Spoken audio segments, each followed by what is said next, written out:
I am Clinton. I am the Learning and Development Manager for the Salvation Army Trading Company Ltd. We are kind of like the funding powerhouse behind the Salvation Army Church.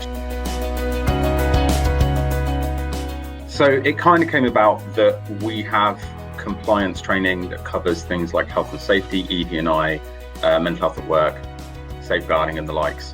What we previously did in previous years was I would sit there in between Christmas and New Year in those 3 days and reset everybody's enrollments. I very quickly realized everybody hates that because then they have to do a 40-minute course again.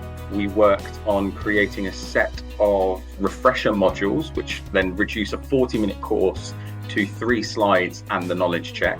We embedded these refresher modules into a quarterly timescale. It meant that every 3 months we then did those refreshers and we rolled them out across the business. That kind of breakdown to our learners to make it more digestible, but also across the business to create this cultural conversation where rather than one time a year me reaching out and going, "Hi, we exist," I actually had 4 touch points each year. In Q1, we managed a 90% completion rate within 6 weeks, and that was our deadline, 6 weeks. That's fantastic because then that's only 10% of people who required a chase. We also saw a 100% updraft in the number of clicks that we had on our platform. So we went from 337 to 901. And then month by month, it stayed consistently high. So it's not dropped below 800 yet. If it's quarterly, if one person in your team is doing the safeguarding course, even if they're moaning about it, it's in conversation.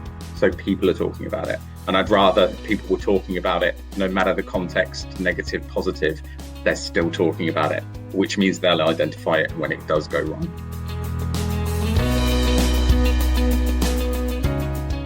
I think the big thing at the moment is to work on what we currently have, making sure that there's a consistent approach to our e-learning platform and that our courses all have the same feel.